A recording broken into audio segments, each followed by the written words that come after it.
असं म्हणलं जातं की मला तुमचे मित्र कोण आहेत ते सांगा आणि मी सांगतो की तुम्ही कसे आहात.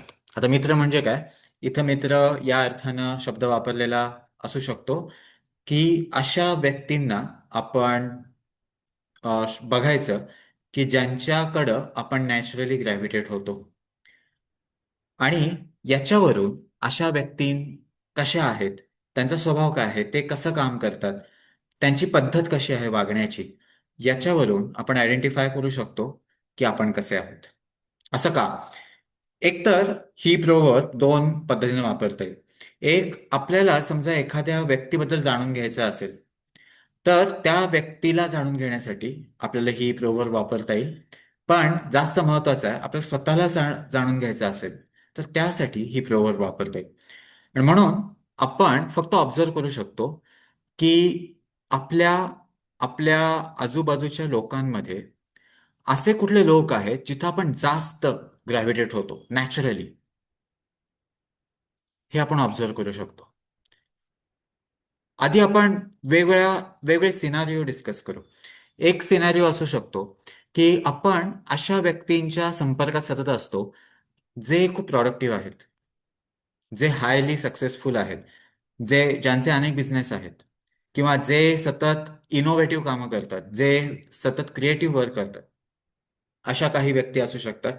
किंवा याच्या अपोजिट आपण अशा व्यक्तींबरोबर असू शकतो जे बऱ्याचदा टाइमपास करत असतात, जे बऱ्याचदा नुसते बसलेले असतात, जे बऱ्याचदा असं काही करत नसतात की ज्याला प्रॉडक्टिव्ह म्हणावं.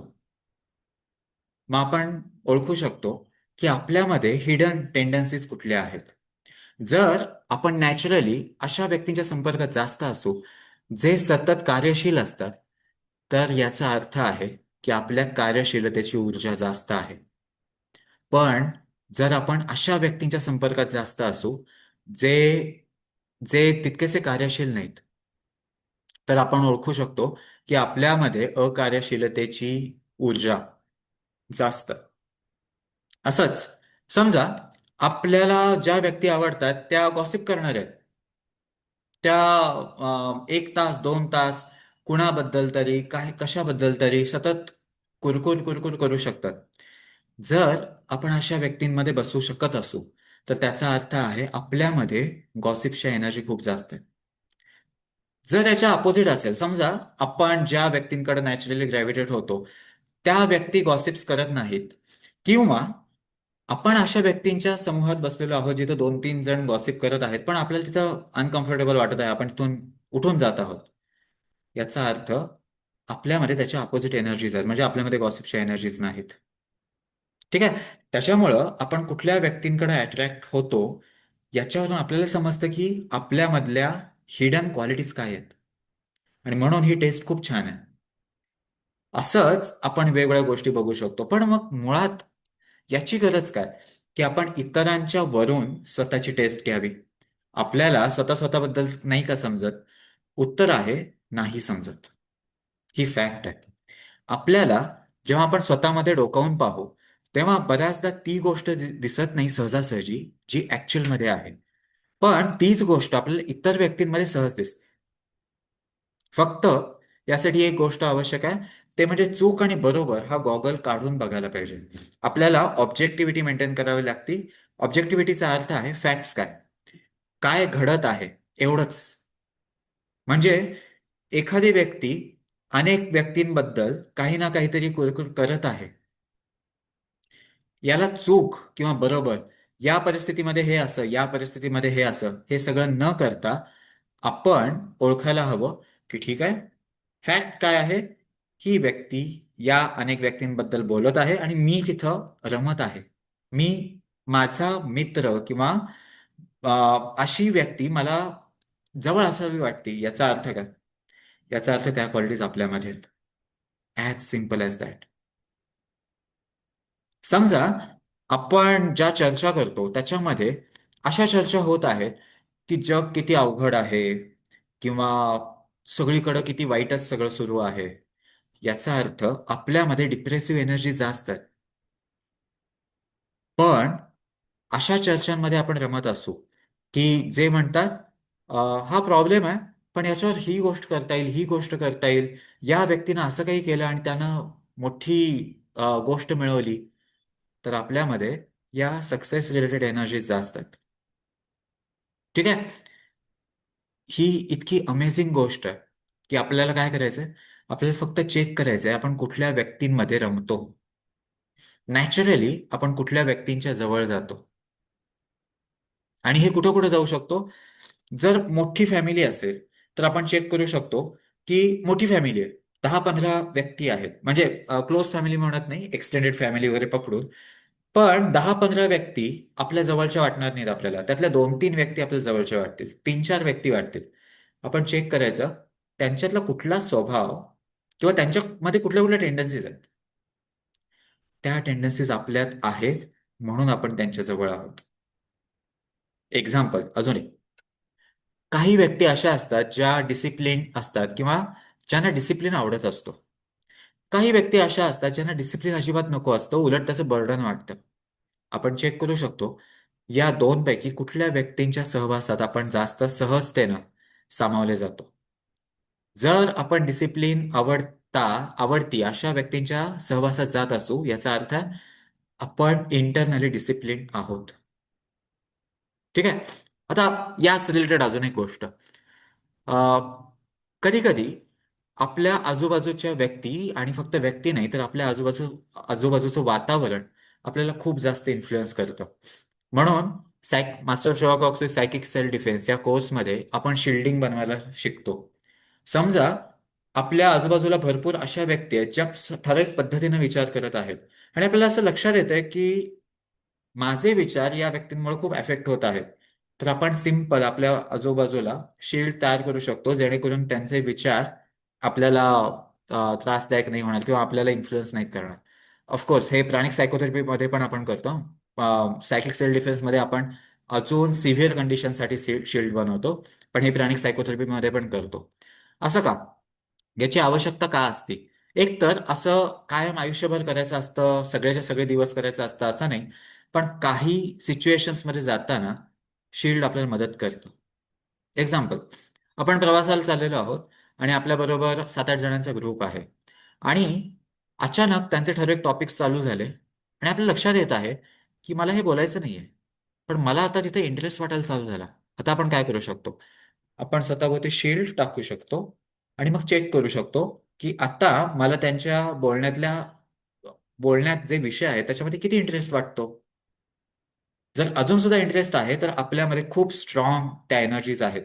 जर इंटरेस्ट कमी झाला तर याचा अर्थ असा की मुळात त्या एनर्जीज आपल्यामध्ये आहेत, पण कमी प्रमाणात आहेत.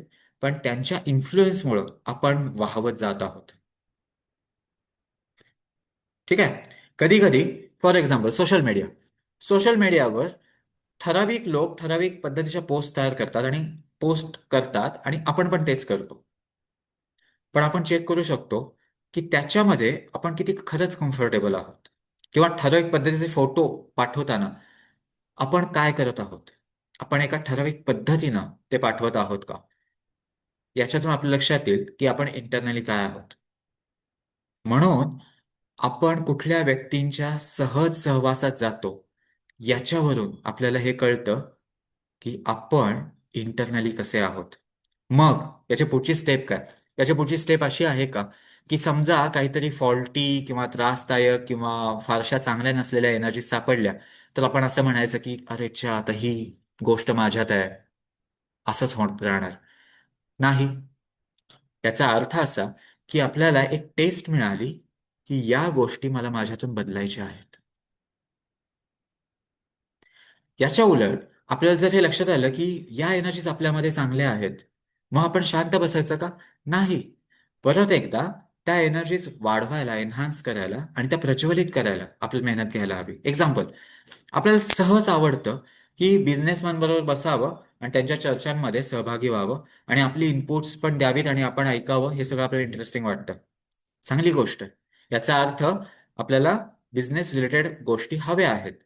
पण मग आपण चेक करायला हवं की आपण फक्त बोलतो, आपण फक्त चर्चा करतो की नंतर त्या गोष्टी एक्झिक्यूट करतो. जर एक्झिक्यूट करत असू तर खूपच छान. एक्झिक्यूट करत नसू तर आपल्याला इंटरेस्ट आहे पण अजून त्याला थोडंसं प्रज्वलित करायची गरज आहे, जेणेकरून त्या गोष्टी आपल्या कृतींमध्ये घडतील.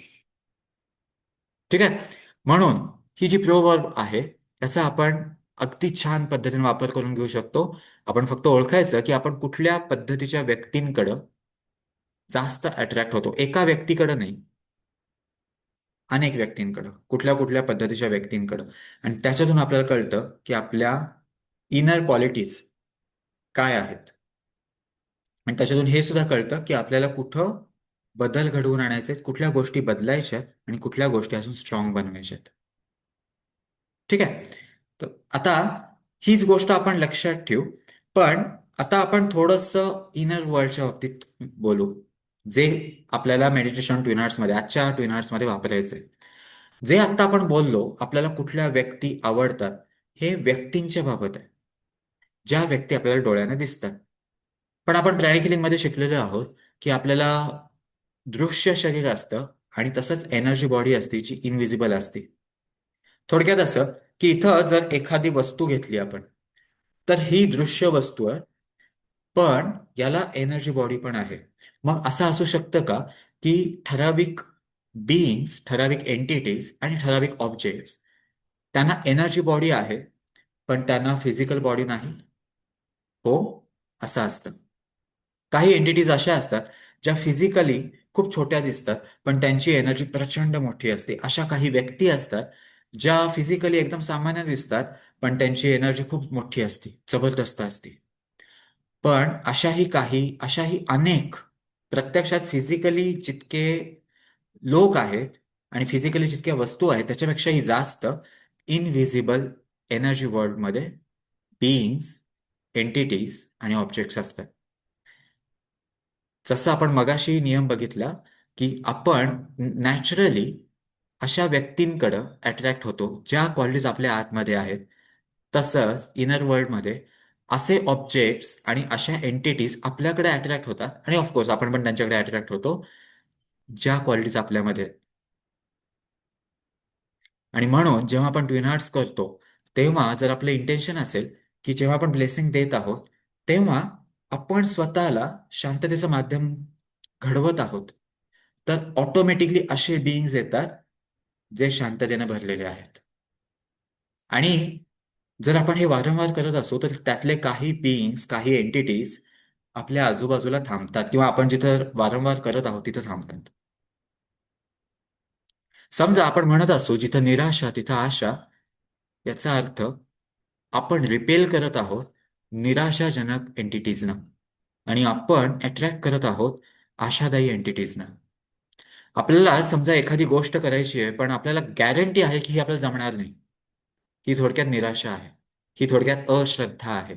पण जेव्हा आपण म्हणतो जिथं निराशा तिथं आशा, जिथं अविश्वास तिथं श्रद्धा, तेव्हा ऑटोमॅटिकली आपण एनर्जी स्वतःची बदलली. अशा एंटिटीज आपल्या आजूबाजूला येतात ज्या त्या एनर्जीजना एन्जॉय करत असतात आणि त्यांच्या एनर्जीमुळं आपली एनर्जी अजून बदलते. म्हणून भगवद्गीतेमध्ये एक खूप जास्त इसोटेरिक श्लोक आहे ज्याचा अर्थ खूप हिडन आहे, मिस्टेरियस श्लोक आहे. त्या श्लोकात असं म्हणलंय की म्हणजे बरंच काही म्हणले पण आता आपण जे बोलत आहोत त्याच्या रिलेटेड आपण मॅटर बघू की ठराविक एनर्जी बिईंग्स, त्या तिथं शब्द वापरलेले आहे देवाज. देवाज म्हणजे एनर्जी बिईंग्स. तर ठराविक एनर्जी बिईंग्स आपल्या बरोबर इंटरॅक्ट करत असतात आणि आपलं काम हे आहे की आपल्यामुळं आपल्याला त्यांचा फायदा करून घ्यायचा आहे. असं जर करत असू तर ते आपला नॅचरली फायदा करून घेतात आणि मग एकमेकांची उन्नती करत आपण वर जातो. हं? तर हा जर श्लोक आपल्याला समजून घ्यायचा असेल तर आपल्याला एनर्जी बद्दल माहीत असणं आवश्यक आहे, आपल्याला एनर्जी बिईंग्स बद्दल माहीत असणं आवश्यक आहे. आणि जो आज आपण टॉपिक बघितला त्या रेफरन्सनं आपण ही गोष्ट समजून घेतली तर आपल्या लक्षात येईल की आपण किती फास्ट आपल्या गोष्टी बदलू शकतो जर त्या एनर्जीज आपण स्वतःमध्ये आणल्या. ठीक आहे. या इंटेन्शननं आज आपण मेडिटेशन ऑन ट्विन हार्ट्स करू. आता आपण फिजिकल एक्सरसाइज करू आणि मग ट्विन हार्ट्स करायला चालू करू. उभे राहा.